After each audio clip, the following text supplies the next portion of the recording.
the one, the only, Ben Sion.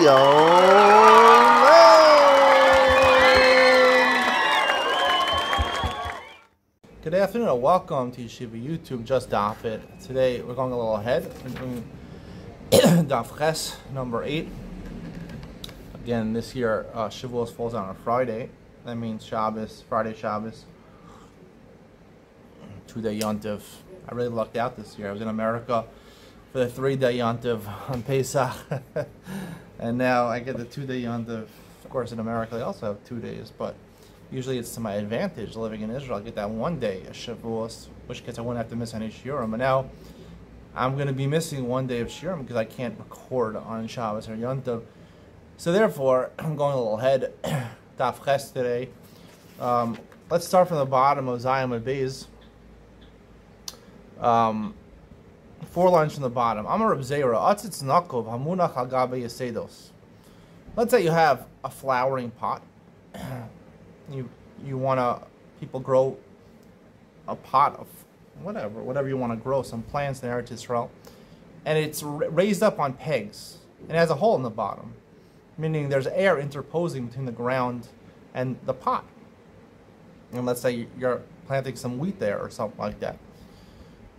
We come to Machlokes Rabbi Yehuda Rabbanan. We just had it on Zion Beis towards the bottom. Machlokes, if you're coming on a boat and you have a plant on the boat, on the floor of the boat, traveling in the sea, the Mediterranean to Eretz Yisrael, and you plant it over there, is that considered to be part of Eretz Yisrael? It's Chayiv and Shumas HaMaishos. So not part of Eretz Yisrael, it's not Chayiv and Shumas HaMaishos. So according to the Rabbanan, it's Chayiv and Shumas HaMaishos. It's like you're in Eretz Yisrael. Yehuda says only if it's Gosheshes, only if you're touching the bed of the sea. But if you're not touching the bed of the sea, the floor of the sea, so then it would not be considered part of Eretz Yisrael. Say the same thing over here. Just like over there, you have the sea interposing between the ground, right? And the Rabbanan consider part of Eretz Yisrael, and Yehuda does not. Say the same thing over here. Rabbanan would say it's Chayiv and Shumas HaMaishos, or Rabbi Yehuda not. Amar Rava says no, maybe it's not dependent on that. He's only talking. He only said it when it comes to a boat which is moving. The boat which is moving, so therefore it's significant that the sea interposes between the ground. It's not moving. Look, that would be Chayiv and Shumas HaMaishos. Inami, Ad kan lo ka'amri Rabbanan hasam el b'sfina de la mafsek avira. They only say it over there because maybe it's actually touching the ground in the boat, because the water is viewed as part of the ground, and it's on the ship, the boat, the bottom of the boat, which is on the water, and the water is like the ground, who's on the ground. There's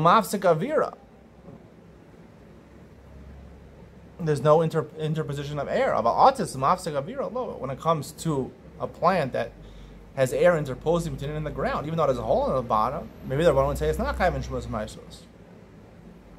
Okay, so now we have a second answer to the 2 different brises. One brisa said on Zion Beis that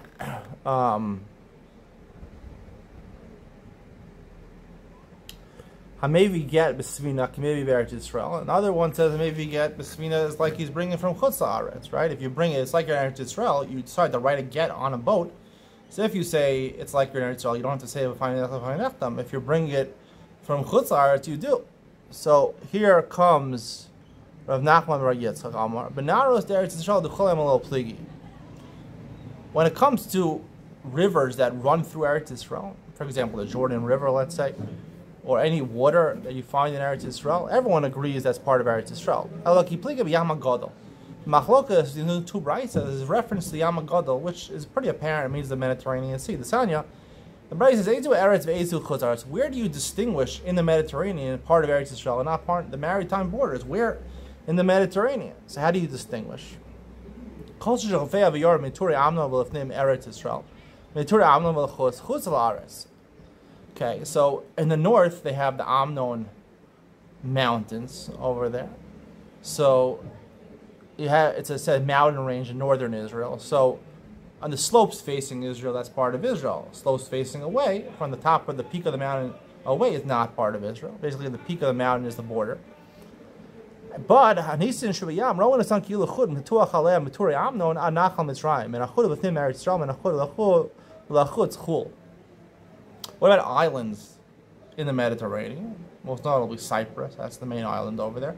So you basically draw a line from the top of the mountains, Hare Amnon, all the way till Egypt, where the Nile Delta is. The Nile begins over there, the top of Egypt over there.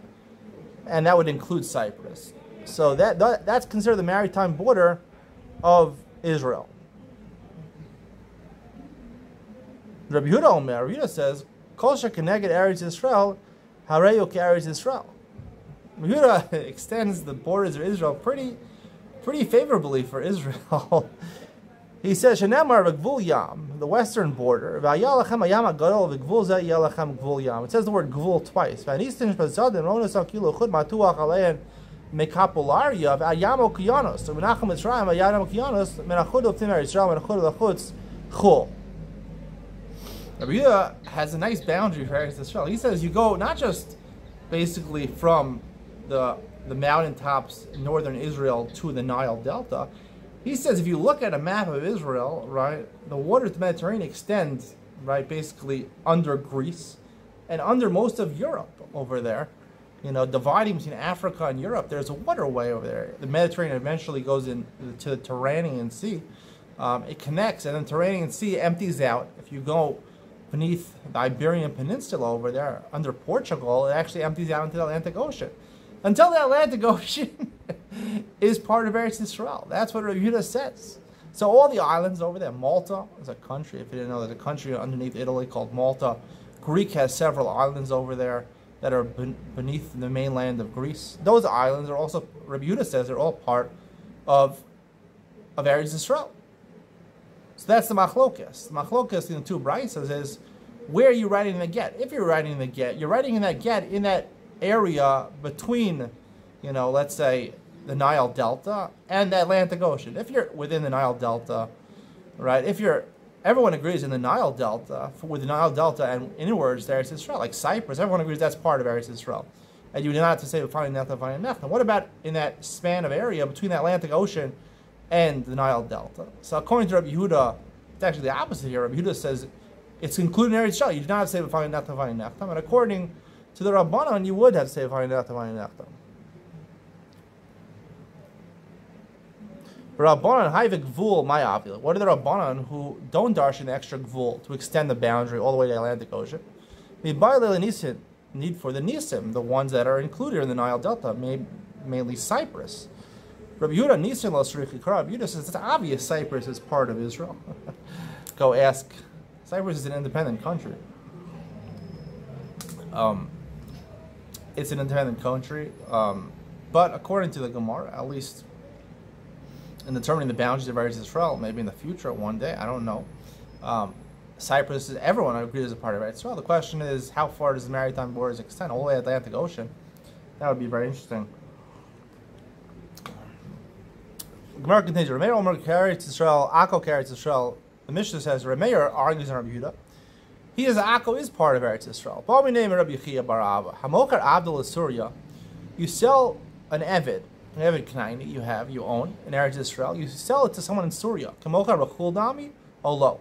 Now, if you sell your slave to someone in America, no, obviously there's no slaves in America anymore. You sell, this is all according to the times of where slavery, according to the Torah's version of slavery. I'm saying slavery is abolished in most of the world, but according to the Torah, if you sell a slave, an Eved Knaini, to a country outside of Eretz Yisrael, so technically, according to Talmudic law, the person who buys him has to set him free, because by buying him, you're causing him to live outside of Eretz Yisrael. We're going to discuss in Iyun with Ben Sion, the mitzvah of Yishuv Eretz Yisrael. Is it a mitzvah or not? If you live in America, you have to come to Israel or not?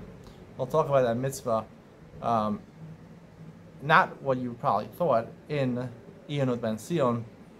You took him from Israel, you put him outside of Israel. So as a penalty for doing the Rabbanan said a fine, you have to free the Evet. What about if you sell him to Syria? Syria will translate as Syria, Maznei Syria, it sounds like it. Syria is near Israel. Is that like Chutz La'aretz? You have to set him free or not? Amar Lahu Tani Sil, we have a Brisa, Remeir, a Mishnah. Remeir Omer Akko Eretz Israel Gittin. Akko is treated like Eretz Israel Gittin. Gittin in La'avadim. Why don't you say Gittin?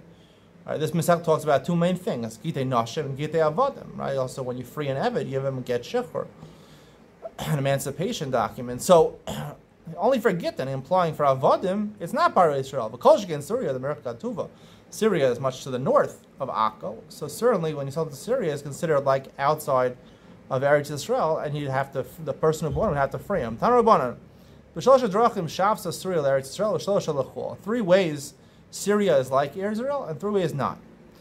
So the Gemara will document that. Afra Tameh Kechul. The dirt of the land of Syria is Tameh, just like all the Afar, the dirt in Chutz La'aretz, anywhere outside of Israel is Tameh min Rabbanan. Like we just said, you sell your slave to Syria, it's like you sold him to Chul, and the person who buys him has to free him. Now maybe get Syria can maybe be Chul. When someone brings a get from Syria to Eretz Israel, he has to say fine enough. In 3 ways, Syria is similar to Eretz Israel. Chayav is a ma'aser v'shvius. The Rabbanan goes there that you take a shvuas or ma'aser and observe shvius in Syria. If you want to go into it, we'll see how you would go into Eretz Israel with Tara. You go in a car or a truck or an RV. You could go in and remain Tahar. Syria, anyone who buys a field in Syria, a plot of land in Syria, Kekona, the top of Chanam Abayis, Kekona beparvave Yerushalayim. It's like you bought in one of the suburbs of Yerushalayim, like Telson, which is a suburb. We'll see in a second. The Gemara will explain what that means. Chayav is a ma'aser v'shvius carries Israel. The reason it's chayav ma'aser v'shvius Israel kasavar kibush yachid shmei kibush. The person who conquered Syria, or Rashi says referring to David HaMelech. David HaMelech decided not all of Klal Yisrael backed what he did, but he at one point he wanted to conquer Syria, so he conquered Syria. But the question is that officially part of Israel? If only one person, if the whole nation of Klal Yisrael were all in it together, then it would become part. So this opinion, this Gemara accords with the opinion that even a single person, David HaMelech, conquering it is part of Israel. If you want to go into Syria and remain pure, and not tameh, you could go in. Amar dafar tameh. Didn't we just say in the 3 things it's not similar to Israel? The dirt is like Chutz La'aretz. It makes you tameh. The Gemara says b'shida tiva migdal. You go in the shida tiva migdal in a box or a closet. I think it just means modern day a car. A teva, a box, let's say a big truck, a cyber truck that Tesla is promoting, or migdal, or you go in a closet, I would say like an RV. Rabbi says you're still tamei. Rabbi Yossi, Rabbi Yehuda, mitayr. Rabbi Yehuda says you're taught. I feel Rabbi don't come mitayr, Ela be'arizona. Rabbi's only mitayr you in really Chutz La'aretz. The Gazra Gusha Valvir, there goes there not just on the dirt that makes you tamei, but also the land, the air, just being in the airspace of Chutz La'aretz makes you tamei. Al Surya, Al Gusha Gazra, Al Ivir Al Gazra, they would never go there on the airspace. So if you're in a car and you have to open the windows, it doesn't make a difference. You're not on the ground. You have to walk on the ground to become tamei there. What does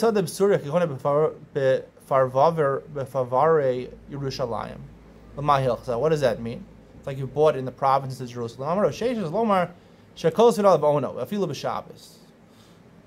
When you buy a property, so there's a contract, there's a deed that you sign that the person, I'm transferring ownership to you. Shtar mecher, right? A document that says I sold it to you, a proof that it now belongs to me. You could write that on Shabbos. Don't wait till Sunday to buy it. Do it on Shabbos. Whereas the Shabbos you can't write on. It's malacha d'oraisa to write on Shabbos.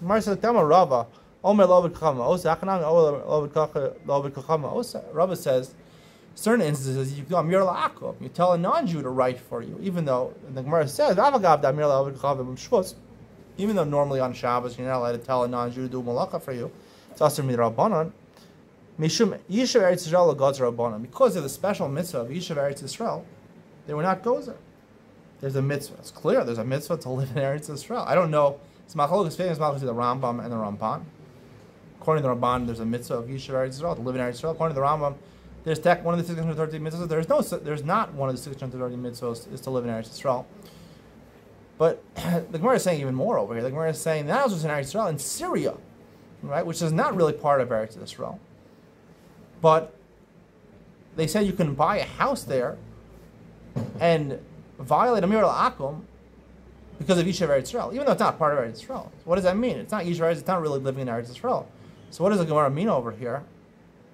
I think the answer to that question sheds a lot of light on what the meaning of the mitzvah, if there is a mitzvah, of living in Eretz Yisrael. And what's noteworthy here is that Tosfos says that it's only over here that they allow Amir al-Akum for a mitzvah, right? Tosfos clearly says the mitzvah of Yishuv Eretz Yisrael. Tosfos could be added on to the Ramban. It's not just the Ramban against the Rambam. Here Tosfos says a mitzvah.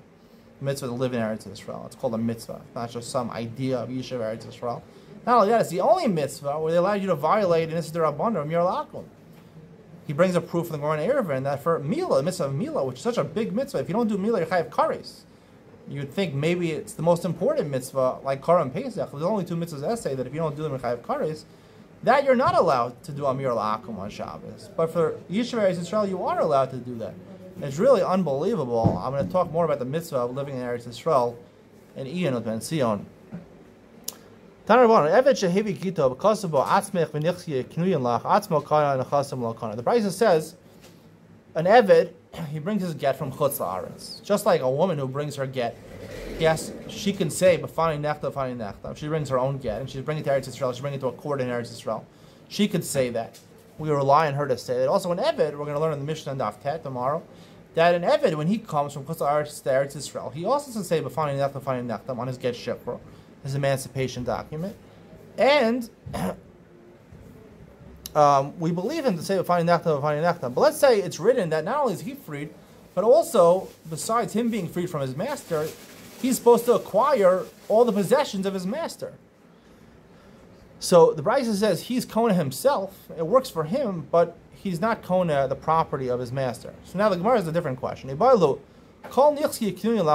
say instead of writing separately, you and my property, you wrote all my property. And he brings this get shikra to Eretz Yisrael, all my property. Now, part of the property is him, because he was owned by the owner. And the rest of his property, his house, his cattle, whatever he had. What's the halacha there? He says you can't separate the two different things, because it works at least for him. We know it works for him. And it was all included together, kol nixi, so therefore he's kona everything. You can't palgina dibur, we'll talk about tomorrow, splitting the word. You can't split it up, it's one phrase. Amalei Rava said to him, Bishlama Asmo Likni, makes sense that he can call himself Midi to have a get Isha. Right? Just like a woman, she brings her get Medina Sayam to Eretz Yisrael. She says, B'fani nechta, B'fani nechta. It works to free her. So it also works to free the Eved. Ela Nechasim Likni, Midi to have a Kim Shtaras Da'ama. Right? It makes sense if a woman brings the gets, she can say B'fani nechta, B'fani nechta to free herself. And the Eved to free himself. But in order to acquire other property of this master, you need a regular kiyum shtar. We don't rely on the Eved for that. You need two other people to verify the signatures on the shtar. We don't have that yet. Hadar Amar Abai, when Abai heard this, Abai holds to this idea. You can't split the words. So you're right. He can't, because he can't acquire the nechasim, so also he can't acquire himself. Amalei Rava, when Rava heard that, he said, Bishlama nechasim l'likni. He basically repeating what he said. It's similar to a get. He says, Palgina Dibura, basically, we'll discuss tomorrow.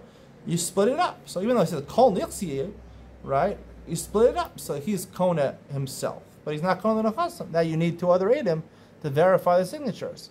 Both in this case that was the question posed, Kol Nixi, and both the aforementioned Brisa, where the halacha says in the Brisa, halacha is he's Kona himself, the Nechasim he's not Kona until he brings the Edom to verify the Shtart, Kiyam Shtaros. We're going to stop over here. The Gemara is going to discuss more tomorrow about Palgina and Dibura, about splitting words over here, and exactly this Machlos Abai and Rava. Stay tuned for Ian of Ben Sion, where I discuss one of the more controversial mitzvahs in the Torah, the mitzvah of Yishuv Eretz Yisrael. It's now a possibility, a realistic possibility for most people. Yet most people in America, half of the Jews in the world don't live in Eretz Yisrael. Most of them live in America, the ones that don't live in Israel. It's very easy, nefesh b'nefesh, to make aliyah. Are you obligated to make aliyah? I'll talk about that Ian with Ben Sion coming up next.